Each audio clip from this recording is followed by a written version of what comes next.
ఒక డాక్టర్గా నాకు మా తండ్రి గారు రాబోయే రోజుల్లో ఉండరని తెలిసినా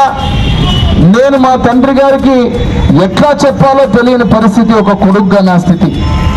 అదే రకంగా మా తల్లి గారికి ఎట్లా చెప్పాలో తెలియని పరిస్థితి నాది. అదేవిధంగా ఒక పక్క కోటి ఆశలతోటి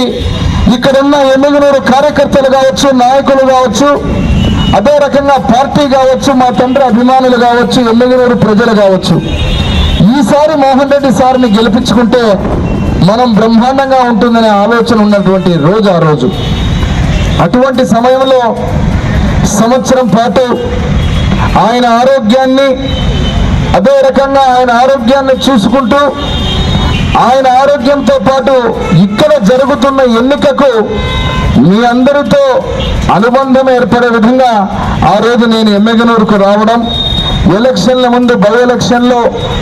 దురదృష్టవశాత్తు మీ అందరి పోరాటంతో పాటు నా తండ్రి గారితో ఉన్న అనుబంధం ఎమ్మిగనూరు ప్రజలు కూడా గతంలో ఆ రోజు ఒక తల్లి చెల్లి వచ్చి బాధపడితే ఆ కుటుంబాన్ని నా బిడ్డను కాపాడిందంటే ఆ రోజు నమ్మకంతో బివి మోహన్ రెడ్డి లాంటి వ్యక్తిని కాదని చెప్పి వారికి ఓటు వేసి గెలిపిస్తే తీవ్రమైన బాధతో, తీవ్రమైన ఆవేదనతో నా తండ్రి గారు మరణించడం జరిగింది. మరణించే ముందు 4-5 రోజులు, ఆ 4-5 రోజులు నేను ఎన్నోసార్లు చెప్పే ఈ మాట మీకు, మీ తల్లిదండ్రులు కానీ, మీ కుటుంబ సభ్యులు కానీ, మీ ఇంట్లో పెద్దలు కానీ ఎవరైనా చనిపోయే ముందర ఇంటికి సంబంధించిన ఆస్తులో, లేకపోతే అప్పులో, లేకపోతే ఇతర వివరాలు ఏ రకంగా వారసత్వంగా నువ్వు చూసుకోవాలని చెప్పి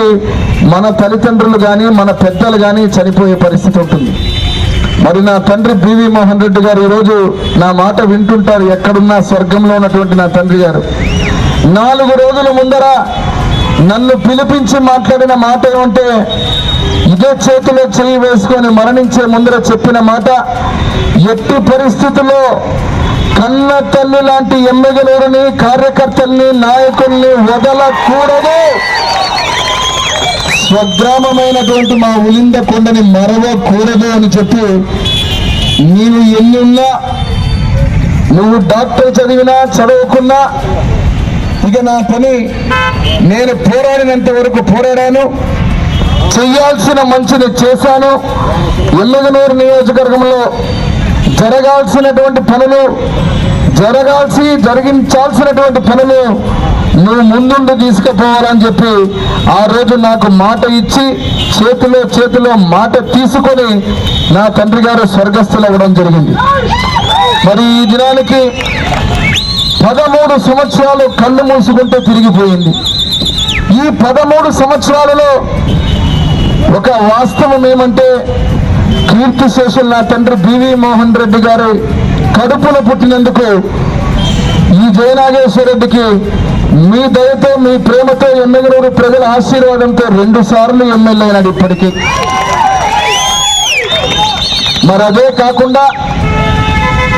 ఎలక్షన్ల ముందు కూడా రాజకీయాలందరూ మీకు తెలియదేం కాదు, ఎందుకంటే నేను ఎప్పుడు ఇంతకుముందు ఉలింద కొండలో కూడా 2 గంటలు ఆలస్యమైంది ఈరోజు నేను రావడానికి. ఎందుకంటే ఇక్కడ ఉన్నటువంటి సీనియర్ నాయకులు నా తండ్రి బివి మోహన్ రెడ్డి గారితో అనుబంధాలతోటి వాళ్ళందరూ కూడా ఆ యొక్క జ్ఞాపకాలను నెమరు వేసుకుంటూ ప్రతి ఒక్కరూ మాట్లాడి చెప్పడం జరిగింది. ఈరోజు ఉలిందకొండ ఘాట్ దగ్గర వారు చెబుతున్న ప్రతి మాటకు ఒక రాజకీయ నాయకుడు కానీ, ఒక కుటుంబం కానీ ఏ రోజు కూడా